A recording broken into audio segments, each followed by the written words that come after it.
Bonjour, bonsoir, bienvenue sur la chaîne du Sorcerer et aujourd'hui encore un sujet assez particulier sur le hip-hop. Je vais réfléchir un peu à un sujet qui pouvait être très intéressant. Bon, quand je parle de hip-hop, je parle de hip-hop américain bien sûr, et je me suis dit pourquoi pas faire un peu une sorte de classement de qui sont les plus grands artistes de hip-hop, non pas les plus grands artistes de hip-hop de tous les temps, j'avais déjà fait ça, mais qui sont les plus grands performeurs de l'histoire du hip-hop. Oui, oui, oui, oui, oui.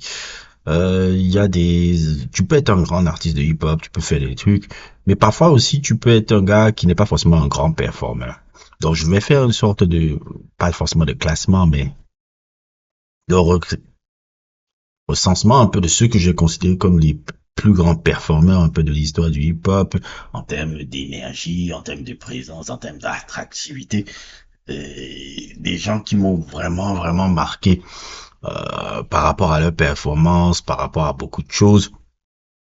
Et c'est complètement subjectif, hein, et par rapport aussi à, comment on appelle ça, la limite de mes connaissances. C'est-à-dire que sûrement il y a des gens que je vais sûrement oublier, que peut-être vous pourrez me dire et tout. Et globalement, il y a des artistes de hip-hop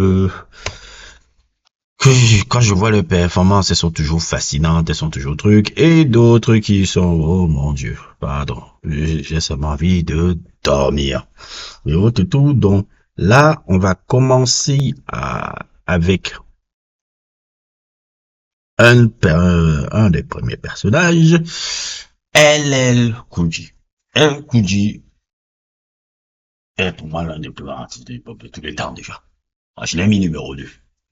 Dans mon classement, je l'ai mis numéro 2 en termes d'impact, en termes de ce qu'il a représenté, en termes de comment il a amené le truc, et surtout, maintenant quand je parle en termes de performance, Kuji est peut-être celui qui a shifté un peu comment les performances de hip-hop doivent être. C'est-à-dire, avant Kuji, quand tu vois un peu les gars qui étaient avant lui, les Big Daddy Kane. Bon, c'est un peu la même génération. Rakim, Big Daddy Kane, c'est un peu la même génération que LL Cool J, parce que LL Cool J, c'est quand même 86 aussi.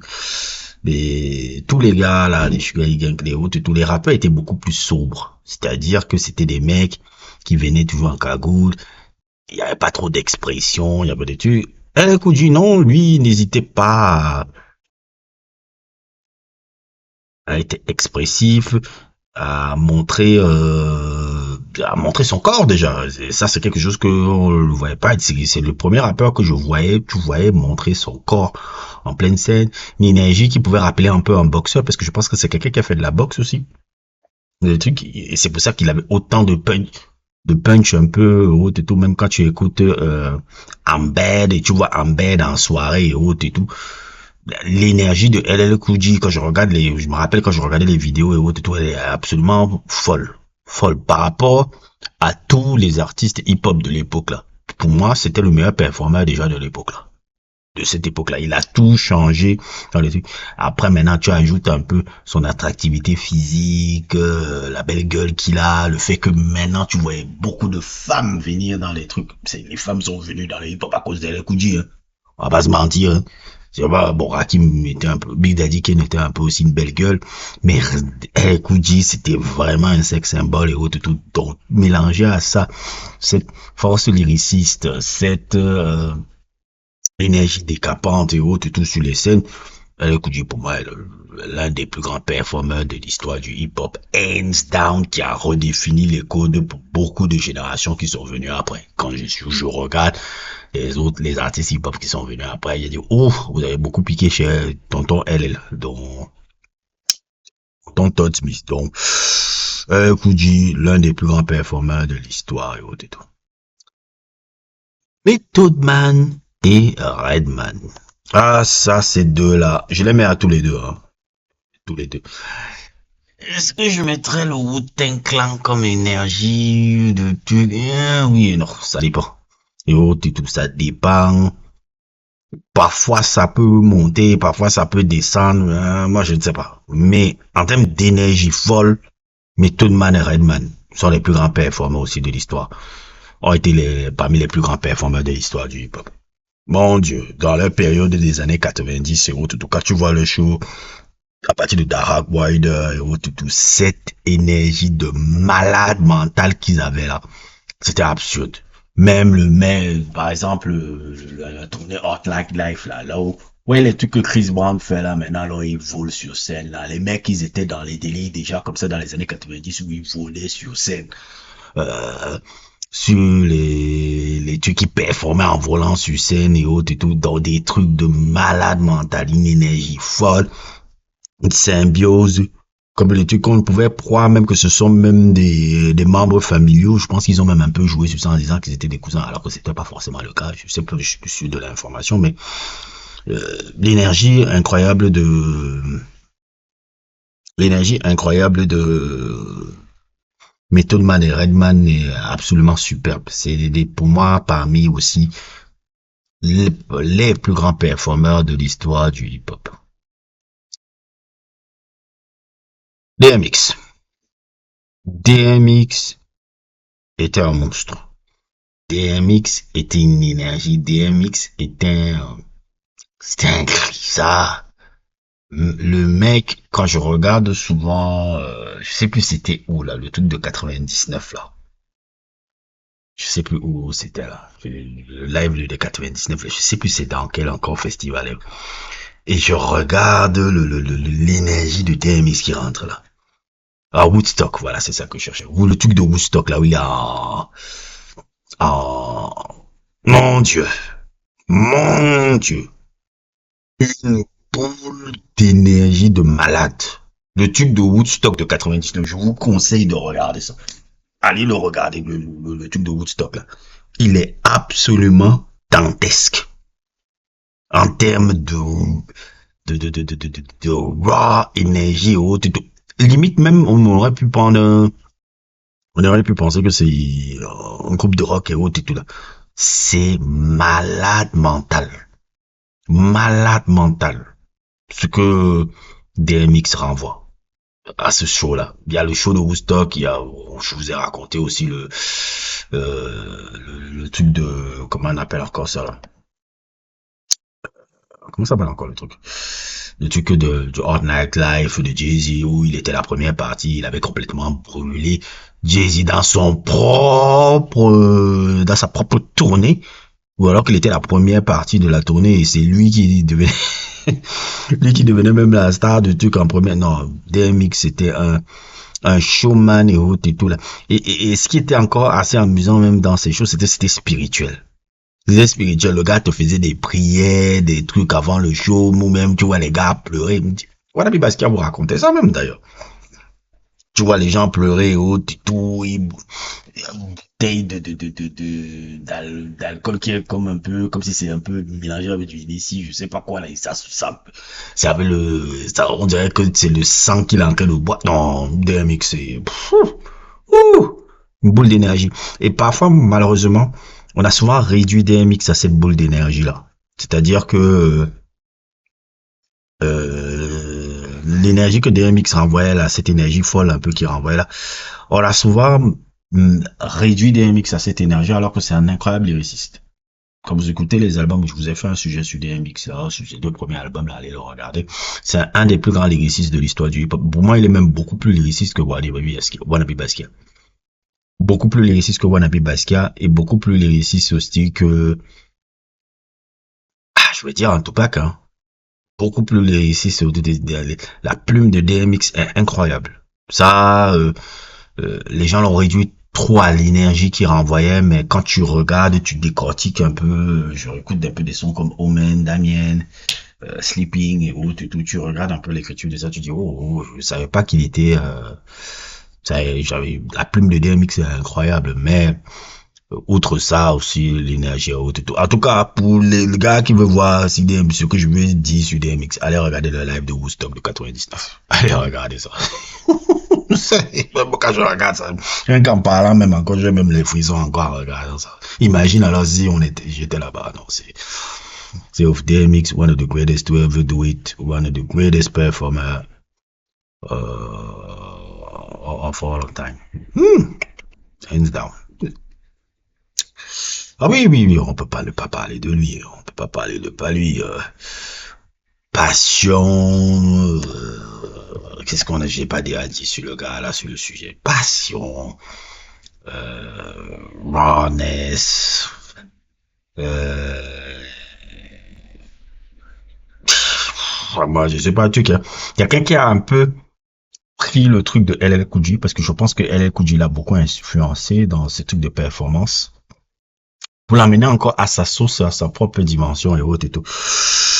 C'est-à-dire une sorte de mixture, même dans ses performances, il y a une sorte de mixture entre un révolutionnaire à la Kwame Touré, mixé à une sorte de rockstar à la Kurt Cobain. Euh, c'est incroyable l'énergie de Tupac là. Si vous voulez, pour moi, voir, il y a deux trucs de Tupac là où il est, euh, où j'ai aimé voir le live qu'il fait. C'est le dernier live qu'il fait avant son dernier concert à House of Blues. Il y a même un DVD sur ça. Et autres, tout. Vous voyez l'énergie qu'il a et autres, tout là-bas. Pourquoi il était aussi extraordinaire et tout, tout. Pire, mais encore, le truc Adam Bale, au-dessous de 94 ou 95. Là où il portait la tenue rouge, là où il sortait, justement, je pense qu'il sortait de trucs de prison. Je sais pas s'il sortait de prison, mais il sortait de, oui, Aaron Bell et autres et tout. Il avait écrit ça en 5 minutes, je sais pas, il avait écrit en 5 minutes. Après, il a performé direct là-bas de source avec une énergie de haine et autres et tout. Oh, ouf, pure rawness, pure rage. Incroyable art performeur.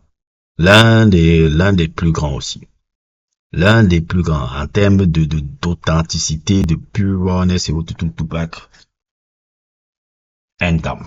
Hands down. Les deux que je vous conseille, c'est le live de House, dernier truc de House of Blues là, c'est qui est le dernier qu'il a fait avant de mourir. Et la performance au-dessous de 94 là, avec Aaron Bale. Bon, à chaque fois que je regarde ça, c'est vraiment, vraiment, vraiment, vraiment génial encore. Oh, je vais citer ces noms-là et les boys vont venir. Je vais citer deux trucs qui...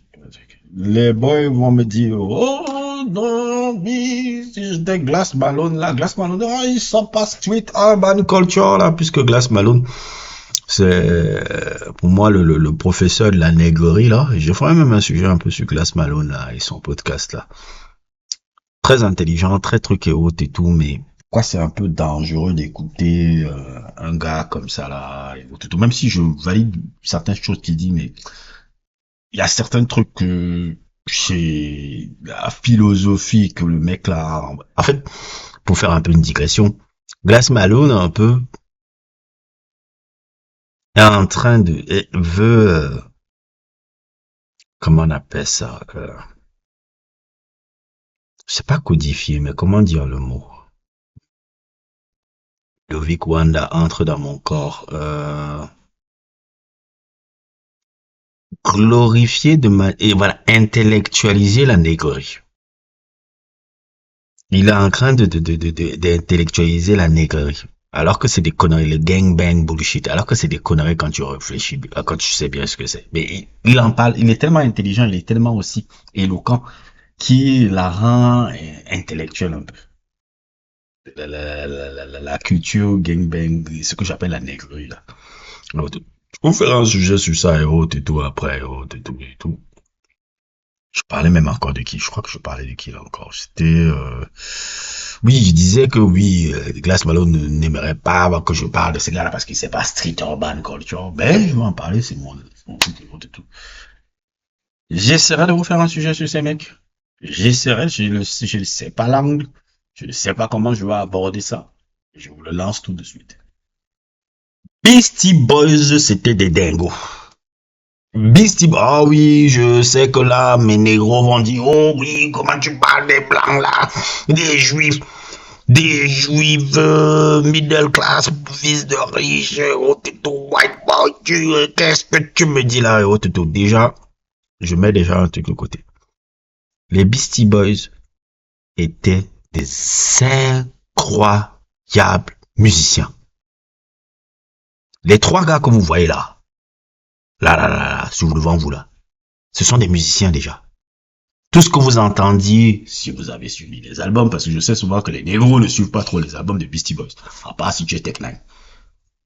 À part si tu es Tech Nine, bien sûr. Si tu suis Lisa Story, tu suis Paul Boutique, et tu suis des chefs-d'œuvre comme Check Your Head ou Ill Communication et tous ces albums-là. En termes de maestria instrumentale, c'est ouf. Adam Yoke, contrebassiste, saxophoniste, c'est des musiciens, c'est des mecs qui étaient d'abord dans le punk et qui ont décidé que, ok, on va un peu essayer d'explorer ce que c'est le hip-hop là. Et ils ont créé là un truc à leur sauce. À leur sauce. Et les performances étaient dinguissimes. Allez voir leur performance chez les Letterman là. C'est vrai qu'ils ne sont pas dans la conjecture hip-hop un peu urban culture et autres, tout parce que c'était des mecs qui ne se prenaient, sûrement dire, c'était des génies musicaux, je sais pas, qui se prenaient pas au sérieux. C'est-à-dire que c'était pour eux, c'était fun et autres et tout. Et cette image là de des mecs qui ne se prenaient pas trop au sérieux, qui étaient un peu dans ce cliché là où tu pourrais croire un peu que c'est des Marky Mark, comme dans comment on appelle ça, comme un peu Mark Wahlberg un peu, ces conneries qu'il faisait là. Non, c'était des incroyables musiciens. Mais Paul Boutique, c'est un chef-d'œuvre. Licence to Ill, c'est un chef-d'œuvre. Check Your Head est un putain de délire. Et les performances, borderline, l'énergie. On sentait tout, vraiment l'énergie punk qui venait à monnaie dans les hip-hop. Et je pense qu'ils ont même beaucoup influencé même les Run DMC dans leur show après. C'est pour ça que je ne mets même pas trop les Run DMC parmi les trucs d'un performeur, parce que je sais que les Run DMC, leur influence, ça a été beaucoup les Beastie Boys, quand ils travaillent ensemble et autres et tout, et qu'ils ont apporté cette énergie rock, punk, et autres et tout. Là, je le mets beaucoup sur Beastie Boys. Les Beastie Boys, c'est des dingos. Traitez-moi de Bounty, traitez-moi de tout ce que vous voulez, traitez-moi de trucs, sans vouloir être méprisant. Il y a que des incultes qui ne savent pas qui sont les gars. Si tu as suivi les albums, le jour où j'ai découvert les albums de Beastie Boys, j'ai dit, mais c'est pas possible. Après, je me suis rendu compte que les mecs sont des musiciens de génie comme ça. Non, mais laisse tomber. Laisse tomber. Laisse tomber. C'est des musiciens de malades. Mental. Heidi Rock, MCA, Mike D. Non, arrête. Maintenant, bon, c'était pas des, comment on appelle ça,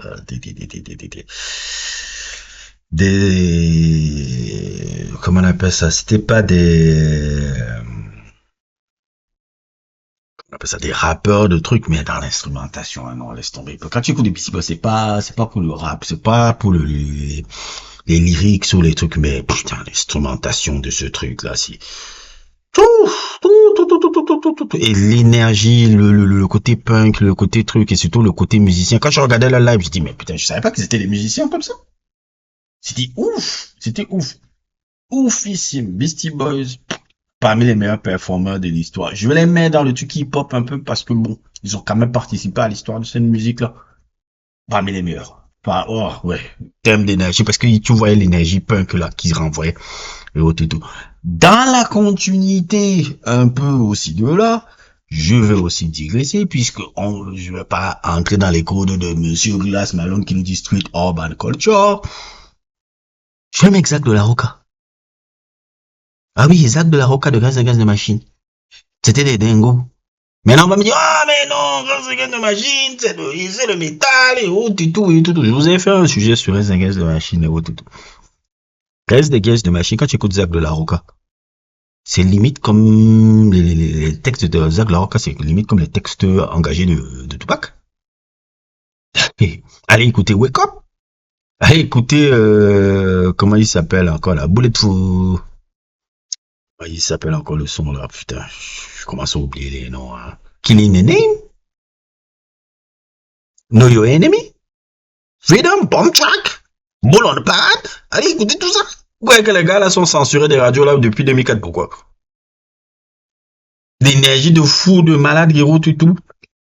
Comme si, je sais pas si c'est encore quel concert de 97, je sais pas si c'est un concert de Woodstock, je pense aussi, ils étaient aussi là. Allez regarder le truc de Woodstock là, je les mets plus ou moins dans le truc parce qu'ils avaient un rappeur et un rappeur génial.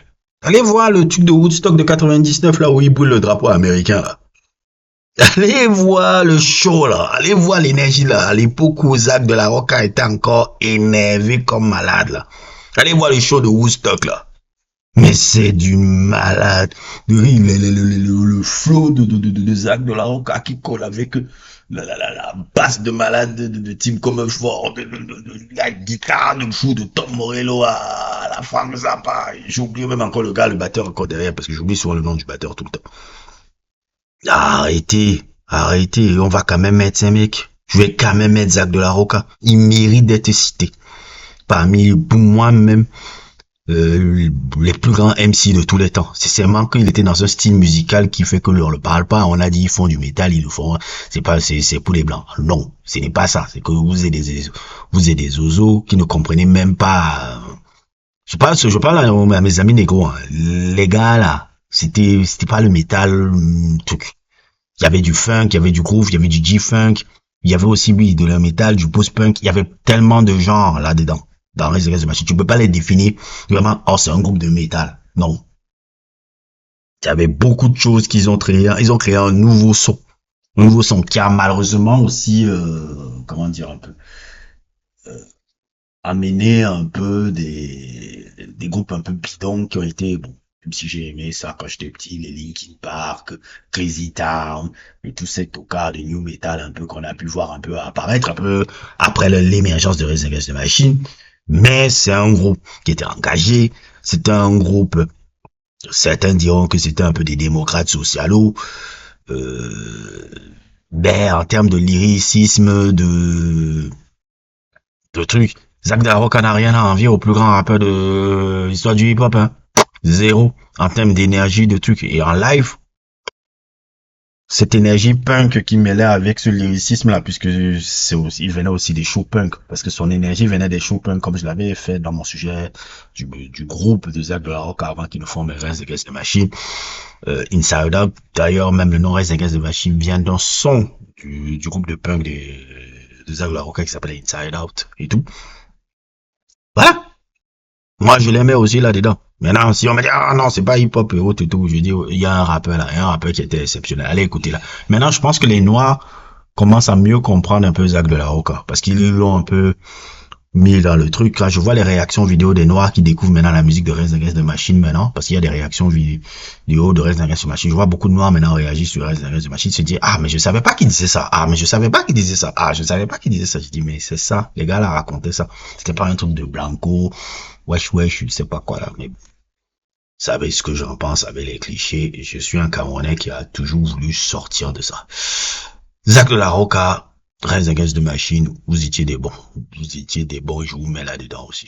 Je mets Zach de la Rocca aussi là-dedans. Et puis, parmi encore les performeurs et tout, je suis obligé de le mettre parce que c'est un fait, parce que c'est justement le truc. Kendrick Lamar. Est-ce qu'il n'y a pas un débat sur Kendrick Lamar en termes de performance? Vous avez vu JNX en ce moment, comment c'est? Où le mec amène carrément l'esprit de DMX un peu dans cette tournée de fou furieux qu'il fait depuis le mois de mars là. Cette tournée qui a commencé de fou furieux qu'il fait là. Dans JNX, c'est l'énergie de DMX qui rapporte, une énergie haute. Et surtout même quand tu regardes même le pop-out, le, le contrôle respiratoire de Kendrick. Le gars, il n'aime pas acapella, il fait pas acapella, hein. Il n'est pas acapella, il n'est pas, il n'y a pas un truc qui comment on appelle ça, là. Le son l'accompagne pas, hein, genre, ouais, il fait, comment on appelle, il rappe pas en playback, hein. Il rappe a cappella. A cappella et autres et tout. Le contrôle respiratoire du gars, est absolument extraordinaire. L'énergie, la virtuosité du truc, comment on appelle ça, la mise en scène qu'on peut voir, qui est très très très géniale, qui est là, on va dire, qui a apparu depuis Damn. On va dire que c'est depuis Damn que son style scénique s'est amélioré. To Pimp a Butterfly et autres et tout, c'était bien, il y avait déjà l'énergie incroyable et tout, mais maintenant les performances scéniques dans toute comment on appelle ça, la storyline qu'ils mettent maintenant dans ces tournées. À Damn, il y avait ça. To Pimp a Butterfly, il commençait à affiner ça. Mais depuis Damn et autres et tout, mais là où moi j'ai adoré vraiment toutes ces performances scéniques et autres et tout, et j'ai dit, ah, ok, bon, toi, tu as commencé à exploser là-dedans. Et c'est pour ça que pour moi, il est meilleur même que Tupac, Gucci, DMX et tous les gars que je cite là, parce que les performances scéniques a commencé à s'émuler, c'était dans Mr. Moral, où c'était comme une pièce de théâtre. Quand tu regardais le show de Mr. Moral, tu avais l'impression d'être devant une pièce de théâtre. Incroyable pièce de théâtre. Qu'il apportait même dans le hip-hop et autres et tout. Et c'est pour ça que pour moi, one of the greatest to ever do it et tout. Et dans ce délire-là, je pourrais le mettre l'un des plus grands. J'aurais pu le mettre le plus grand, mais comme il s'est inspiré du gars que je vais citer là, je le dis et je le répéterai toujours. Le plus grand performeur de l'histoire du hip-hop, c'est le gars qui a inspiré Kendrick Lamar. Tech Motherfucker Nine. Tech Nine, hands down, est le plus grand performeur de l'histoire du hip-hop. Hands down. Vous demandez qui, quoi, ce mec-là, c'est chaud là. Tu vois ce que Kendrick Lamar fait dans les performances scéniques, avec une mise en scène. C'est Tech9 qui a apporté ça. Tech9 qui a apporté toute cette orchestration scénique que vous voyez un peu là, toute cette fantaisie scénique un peu qu'on peut voir. Je connais clairement là, c'est Tech9 qui l'a apporté. Je le dis pas ça. Voilà les articles. Même Glass Malone, quand ils avaient fait la tournée avec Didier Haute et tout le sort, même dans... Puis ça, j'ai dit, ah putain, Tech9. J'ai dit direct Tech9. Quand j'ai vu Mr. Moral, j'ai dit, putain, les shows de Tech9 t'ont marqué. Même à Dem, j'ai dit, les shows de Tech9 t'ont marqué. Les shows de Tech9, c'est quelque chose. C'est pas pour rien même que le mec là, il était le seul, je sais plus comment s'appelle, le live tour de 2002, là où il y a que des rockers, là. Je sais plus comment ça s'appelle. Il y a des live tours de rockers, là. Il était le seul rappeur à être là-bas. C'est-à-dire qu'il y a des groupes comme Slipknot, System of Down, tous les groupes de métal sont là. Et le seul rappeur qui était dans cette, quoi, c'est Notfest, je pense. Je sais plus si c'est ça. C'est pas, oui, je crois que c'est Notfest, ouais. Notfest qui est un festival de rock. C'est-à-dire, il y a Slipknot, il y a Anthrax, il y a Killswitch Engage, il y a tous Atreyu, tous ces groupes de métal de malades. Et le seul rappeur qui est là-bas, c'est Tech9. Ça dit que le gars, il a une telle énergie. Lui et Chris Calico. Oh! Les shows de lui et Chris Calico, le duo qui formait dans les shows là, non mais c'est du malade. Allez écouter même le show qu'ils font sur Fragile au Tiny-Desk. Mais c'est un malade en termes de performance. C'est le plus grand. Les performances, j'ai dit, le Notfest, il y a que des groupes. Il y a que des groupes comme vous le voyez là, il y a que des groupes de rock. Phénomène, Slipknot, Gojira. Tu me dis, le seul gars que tu vois, c'est Tech9. Le seul rappeur que tu vois, c'est Tech9. C'est Tech9. Comment un rappeur peut être dans un truc de festival de métal? Et l'énergie aussi dingue. C'est ça, pour moi, qui me parle avec Tech9. Il a vraiment... Je vous ferai un sujet sur Tech9. Hein. Je vous ferai un sujet, je ne sais pas encore et autres tous. Il a été pendant longtemps mon plus grand rappeur préféré de tous les temps. C'est le rappeur avec lequel j'ai le plus connecté. C'est le rappeur avec lequel j'ai le plus vibé et autres et tout. Sa discographie n'est peut-être plus maintenant elle est un peu, comment dire le mot? Elle est un peu inégale maintenant par rapport à ces cinq premiers albums que je suivais là, quand je parle de ces premiers albums, je parle d'Angélique, Absolute Power, Everything de Religion, Killer, comment il s'appelle encore, la Code et autres et tout que sont pour moi, c'est ça, pour moi, cette période-là, c'est les périodes créatives, excessivement dantesques de Ossie Seven et même Something Else, ces albums-là, moi, c'est des albums, moi, géniaux de Tech Nine. Et là, j'ai un peu plus du mal, tout. Mais, hands down, hands down, l'un des plus grands artistes de hip-hop de tous les temps. Pendant longtemps, je le considérais même comme le plus grand. En termes de technique, de flow, de performance scénique et cette façon une continuité un peu de hip-hop de Raise Against the Machine, sans forcément être uniquement dans un truc un peu social, un peu. Il n'y a pas trop ça chez lui, mais putain, c'est de virtuosité comme pas possible. L'un des plus grands. L'un des plus grands. Et vous pouvez même mettre beaucoup de rappeurs qui ont été, qui sont plus forts que Tech Nine, je vais pas mettre beaucoup. Hein.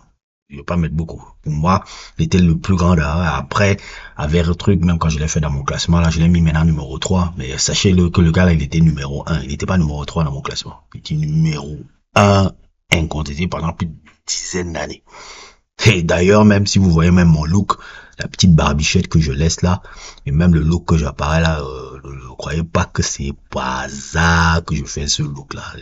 Tech Nine est une grande influence dans ma vie et dans ma façon même d'aborder les choses. C'est quelqu'un, vous vous rendez pas compte un peu là, parce que vous m'avez parlé de Kendrick Lamar et autres, je vous ai même pas encore parlé de mon amour pour Tech Nine. Vous avez même pas encore parlé de mon amour pour Tech Nine. Tech Nine, j'ai un amour fou de malade pour le gars là. Il y a Tricky, il y a Tech Nine, Kendrick Lamar est entré, il y a plein d'autres artistes encore. Je le voyais un peu. Vous savez que je suis éclectique sur beaucoup de choses. Tech Nine, point noir, afro et autres et tout. Un gars comme ça, là, ça m'a beaucoup aidé d'avoir vu un gars comme ça. Et il a défini beaucoup de choses pour moi. Et en termes de performance, c'est hands down, l'un des plus grands. C'est le plus grand. Hands down. Devant El Kouji, devant Tupac, devant Kendrick, devant tous les gars là et autres et tout. Il est l'un des plus grands et autres et tout.